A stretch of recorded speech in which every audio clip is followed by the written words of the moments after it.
All right, welcome to next in our series of prayers, and we're doing the morning prayers, Birkas HaShachar.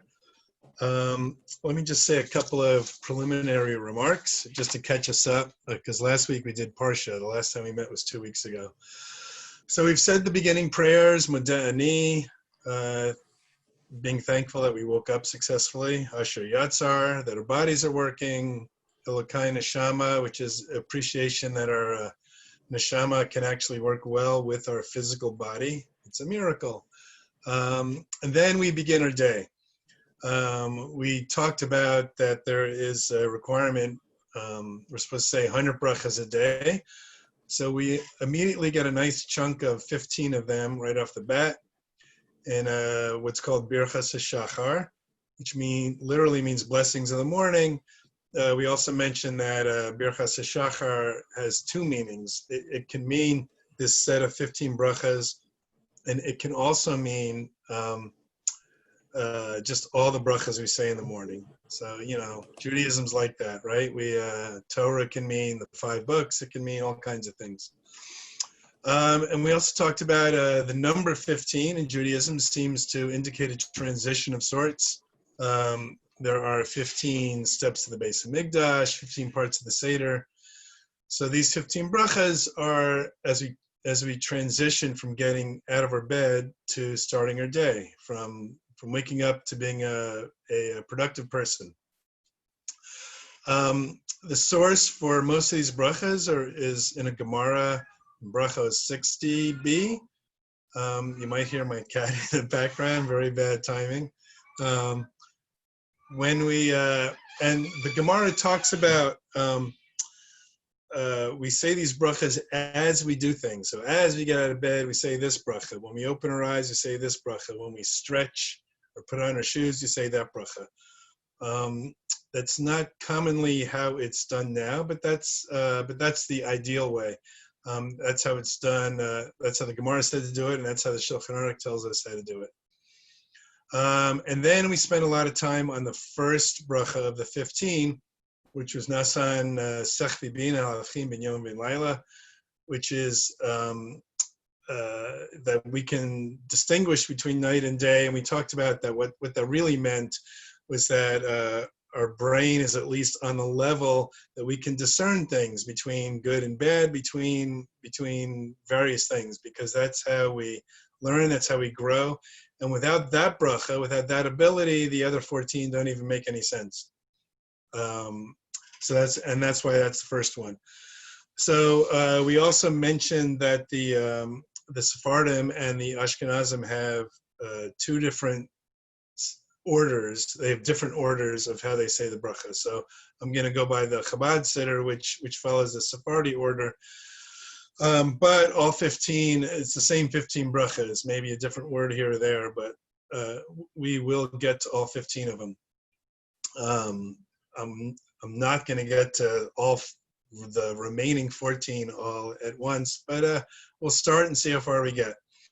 So the first one, we covered last time, and the second one is also maybe one of the top most important ones. Pokeach Ivrim, which literally means you open the eyes of the blind. So you'll start to see a pattern with all these brachas. There's a simple meaning and then a deeper meaning. So we have to at least touch on the simple meaning. And almost all of them are just being appreciative of the simple things we have. So obviously, to say that we appreciate our eyesight is like an amazing understatement. It seems superfluous to talk about what our sight means to us. The Gemara even goes so far as to say that a blind person is compared to a dead person.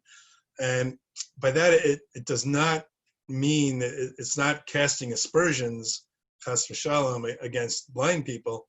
What it is it's a recognition of how much our normal everyday lives depend on our eyesight. And that it's a statement that the blind are deprived of so much that the world has to offer. Perhaps maybe we can get a little bit of a taste of it, if those who've been to the Blind Museum in Tel Aviv, which I've heard it is called the darkest place on the planet. It's an amazing experience, but I don't want to digress too much into a tangent. So that's the simple level. The next level of talking about Hashem opens our eyes is the notion that seeing can also mean understanding, and we even have that in English, right? When we say, "Oh, I see what you mean there," right? We're talking about a level of understanding, and that's the way it is in Hebrew also, maybe in a whole bunch of languages, right? So, in the Haggadah, we read that famous statement: "Every generation should see ourselves as though we came out of Mitzrayim." And it doesn't say to understand or to feel or to think. It says to see ourselves as though we came out of Mitzrayim. So I think that indicates, an understanding on a deeper level.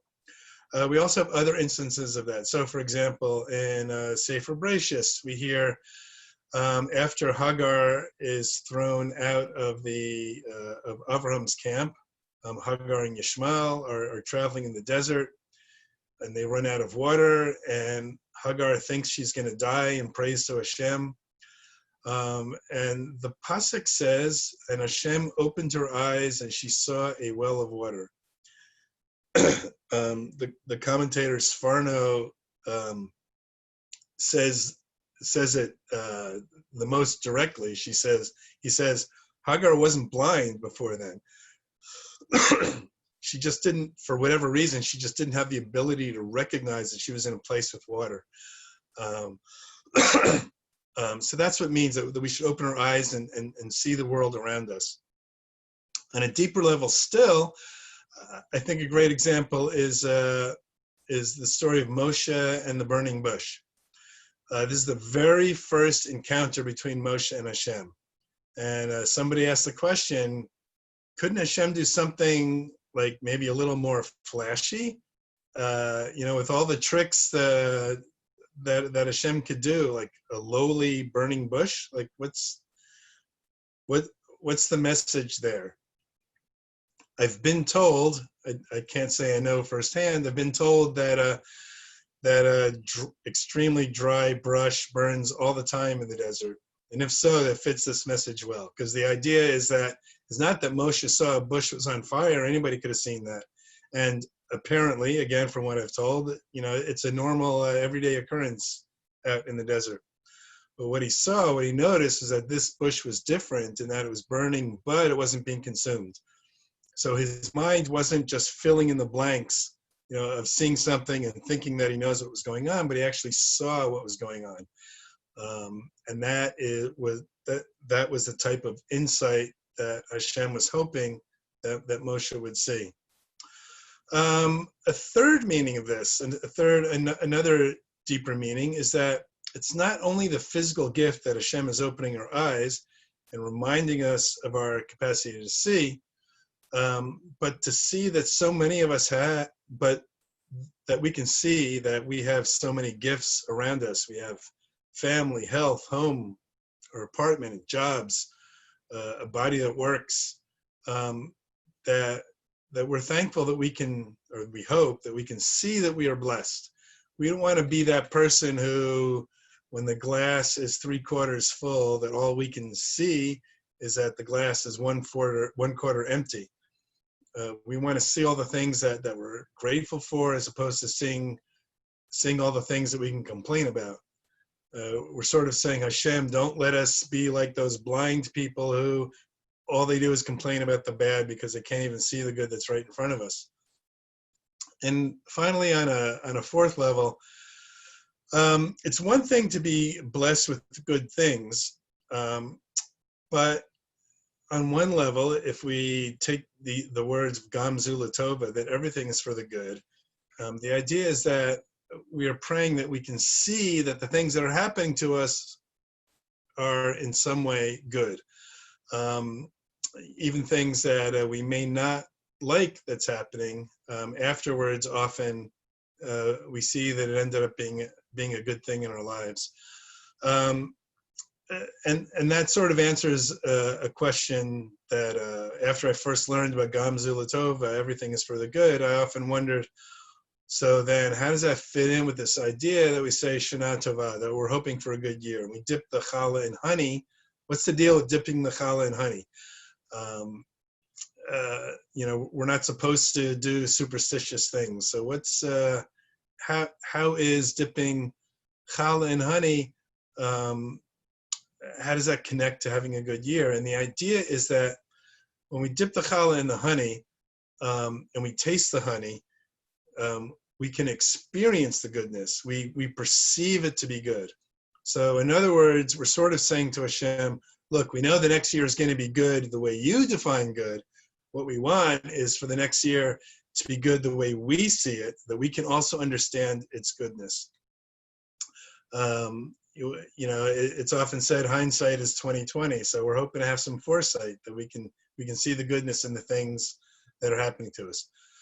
So in summary, the bracha of opening the eyes of the blind, Pokech Ivrim, is that we're not stumbling around to make sense of the world, either due to being physically unable to see or being spiritually unable to see what's going around with us. All right, that's the first bracha. The other ones are not quite as long, but we'll start to see a similar pattern with many of them. The next one in the Chabad and the Sephardi Sidurim is Matir Asurim, who... Wait, for the previous one, you said, Rabbi Shalom, it's a spiritual Pokeach Ivrim, it's not a physical. It's both. It's both. I think you missed that first part. So it's both. So all of these have a physical... late, I'm sorry, I apologize. I'm sorry, it's okay. All of them have a physical, direct, pashut meaning, a very, simple meaning. But they also all have spiritual meanings. And that's mostly what we're going to be talking about, because the physical meanings are kind of obvious. So the next one is Matir Asurim. Maybe it's not 100% obvious, that one, because it literally means releasing the unbound, releasing somebody who's in shackles. And we're thanking Hashem for that. So for those of us, and I count myself as one of them, for those of us who have lucky to have never been in prison, what's it talking about? So the simplest meaning is that while we were asleep, our consciousness was in effect imprisoned in our bodies. Yeah, we are 160 dead. Right. And on a different physical, obvious level, there are people who, and as we all get older, there are people that take a long time and a lot of effort to be able to get out of bed and to stand up without falling down. But it means more than that. So on a deeper level, we can look at it as how many of us have been imprisoned not by an external force, but by our own shackles, by our own constructs, which we have made.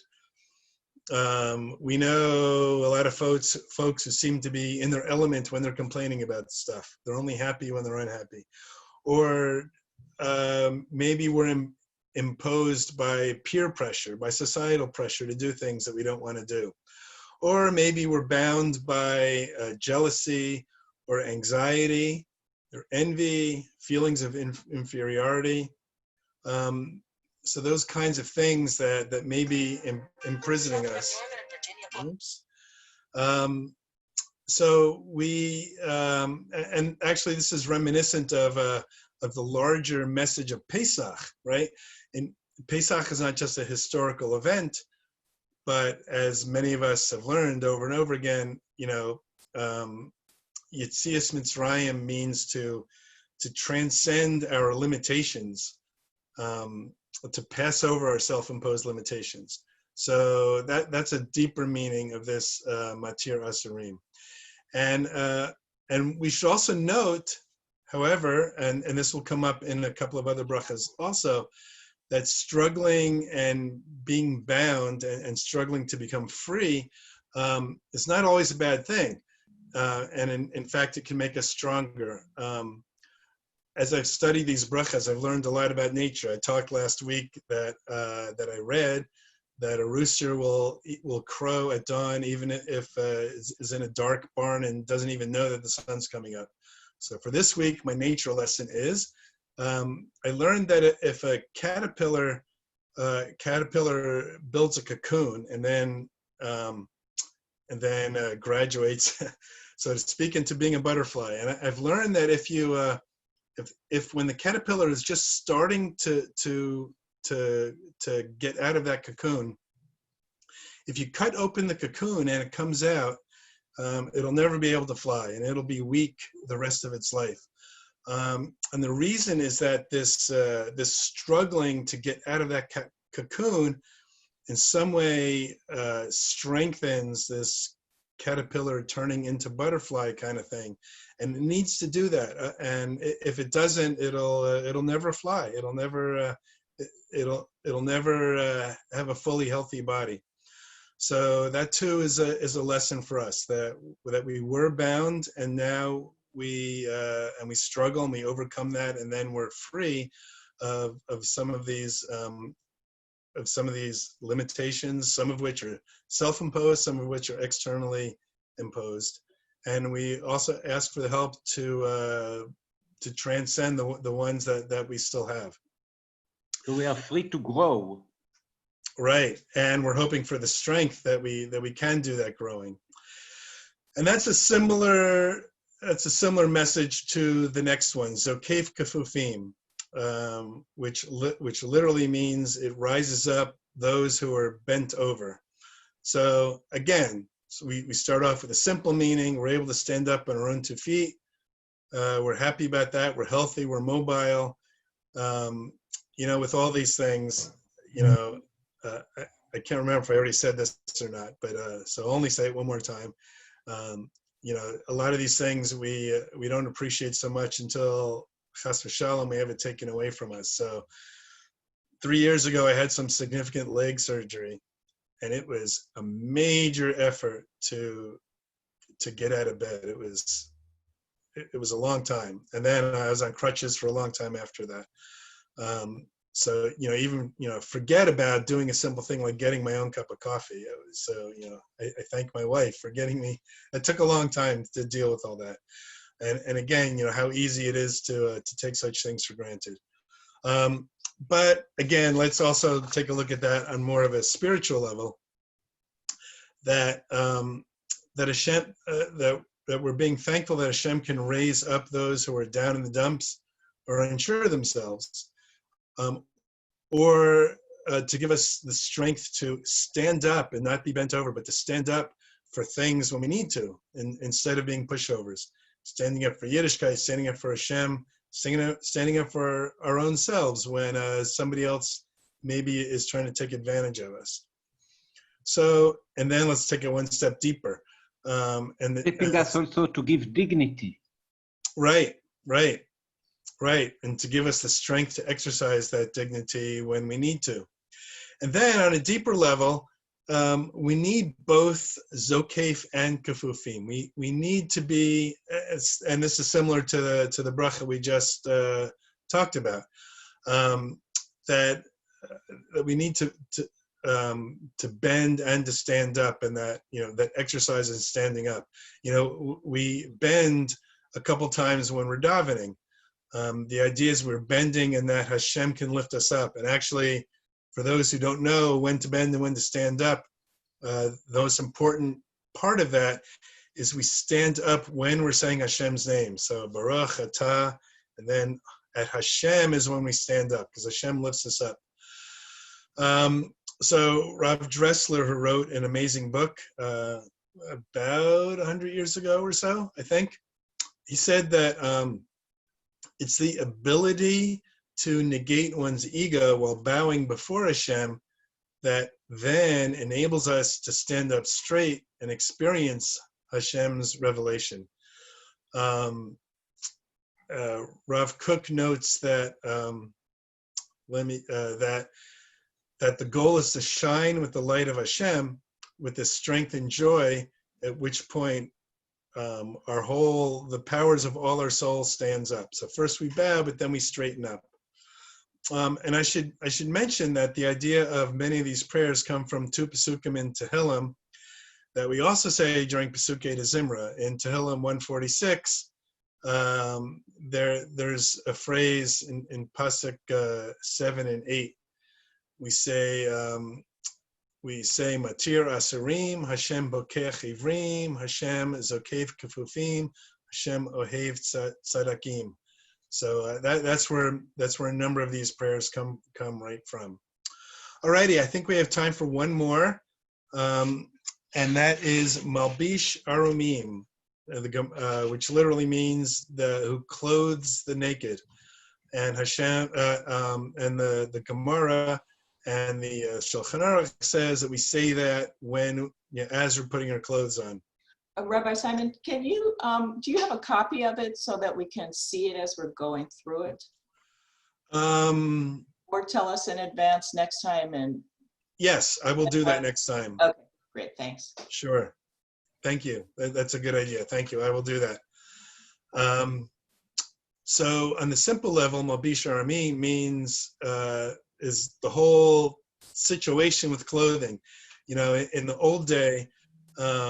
In the olden days, you may have only had one set of clothing, and you wore it, and you wore it, and you wore it, and you wore it until it worn out, and then you would get another pair, another set of clothes or whatever it is they wore back then. And that's understanding that, by the way, is how we make sense of the idea that Chazal said that we should make shehechianu when we buy like a new suit. It's like, it sort of doesn't apply today because most of us have at least a dresser full of clothes or a closet full, or actually some of us have both. We have a dresser full and a closet full of clothes. That's not how it used to be. You would wear them all the time, and when they got dirty, you went to the river, or more recently, you know, the backbreaking work of a wash basin and all that stuff. So we're thankful that we live in a land o' plenty, that we have plenty of clothes. And by the way, you know, there are a lot of discussions in the Gemara which make the assumption that people are sleeping without any clothes on, and that's also why, because if you only had one set of clothes and it had to last you 5-10 years, you don't want to put the extra wear and tear on it when you're sleeping. So the idea was, at least when this prayer was written, you know, you'd be sleeping without any clothes on. So as you put your clothes on is when you would say this bracha.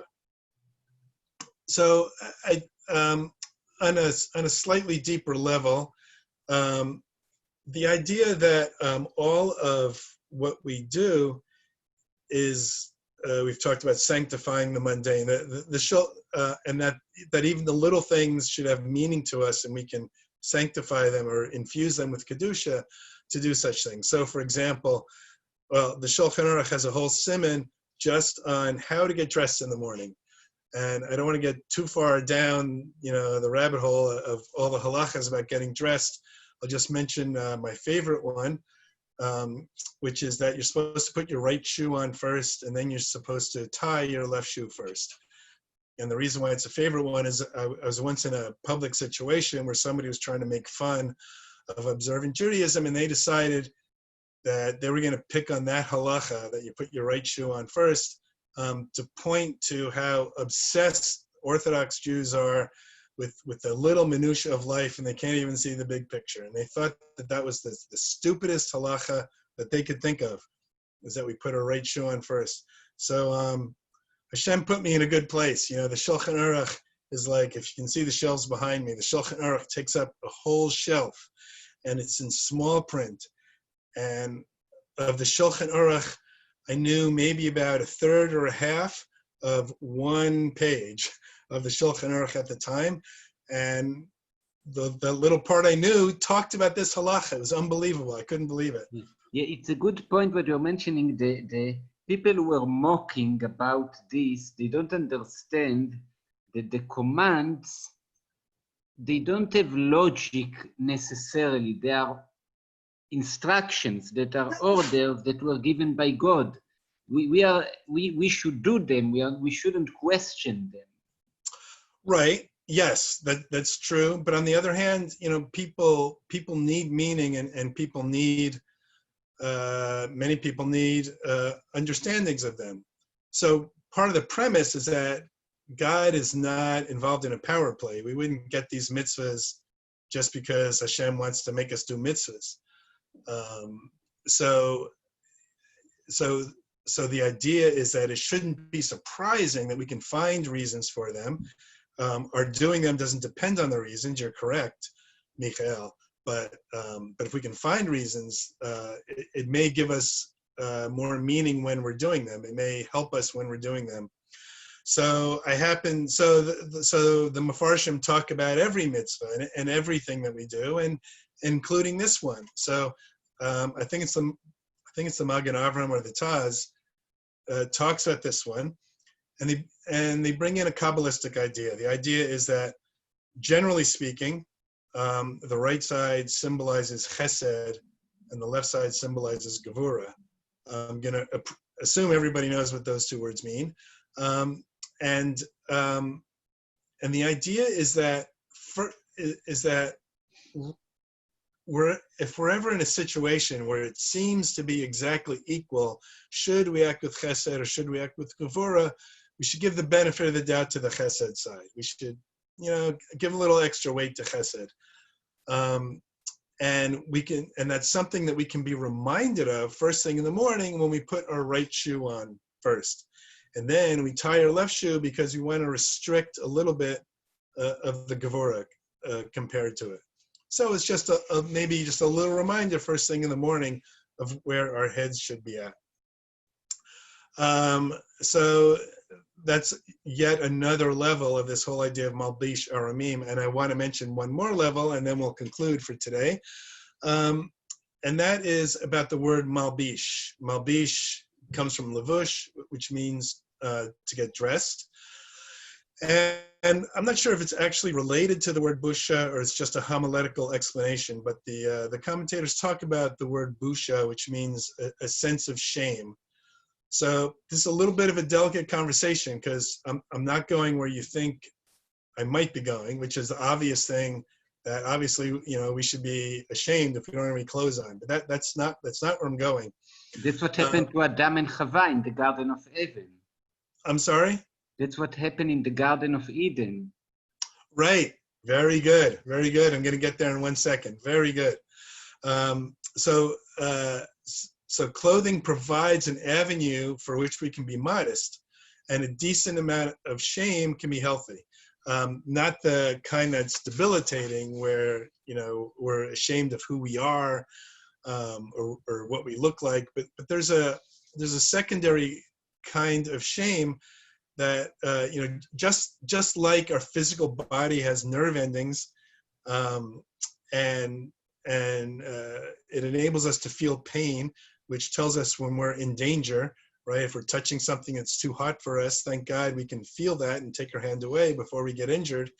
Or, internally we feel sick, and thank God we can figure that out so we can talk to a doctor, what's going on. So too, our neshama has that kind of maybe early warning system that alerts to me when certain boundaries have been crossed maybe or something's off. And that's the ability to blush, the ability to have shame. Meaning, again, I'm not saying that we should be ashamed of all the things that we do, but what I mean is we all make mistakes. We're human. So what happens after we make a mistake? Are we brazen and proud of it? Or do we feel bad about it? Which is, do we feel ashamed about it? And the sense of shame and feeling bad about it is what gives us the urge to do better next time. The Gemara tells us, when we come on Yom Kippur, when we need to make a confession, I think the Rambam lists 5 requirements of what teshuvah is needed. And one of them is that we're ashamed that we did the mistakes. So, again, it's easy to mistake modesty for how much skin are we showing. And that's not what I mean when I'm talking about modesty here. Modesty is an entire attitude that modesty is sort of the opposite of self-centeredness. It's unnecessarily calling attention to yourselves. There's even a halacha. I've never seen anybody actually, or rarely seen anybody actually do this. When somebody asks you to daven from the Amud, you're supposed to say no twice, and then if you're asked a third time, you say yes. Again, I'm not sure that anybody actually does that, but the idea is that we shouldn't be so quick to strut up to the Amud and daven in front of the whole congregation. We should we should have a sense of modesty about it. So when I say that we are uncovered and that we should feel a sense of shame, I'm referring to the broader principle of uncovering our Yetzer Hara. And this is what Michael was mentioning, the sin of Adam and Chava in Gan Eden, that, on one hand, we can look at it on a literal level, that when they attained wisdom, they realized they were naked and they needed clothes. But on a deeper level, you can look at it and say, well, they actually didn't become embarrassed until they sinned, or rather, they attained the knowledge and then they realized that they had sinned, and that's mostly what they were ashamed about. So, so Malbish Aramim and this deeper connection here is about human dignity, and that we should feel a sense of shame when we are not living up to our potential. And then when we do, we can become better people. And this whole idea, this whole cycle of we try, we make mistakes, we feel bad, and then we vow to do better, is a great thing. That's how we improve. And that comes about because Hashem gave us that sense of shame, of feeling bad when we're not living up to our potential. And hopefully we're thankful about that. Alrighty, so that concludes today. We zipped through probably about 4 or 5 of them. We'll do a bunch more next week, and I'm not sure what the schedule is after that. And let me stop the recording here. And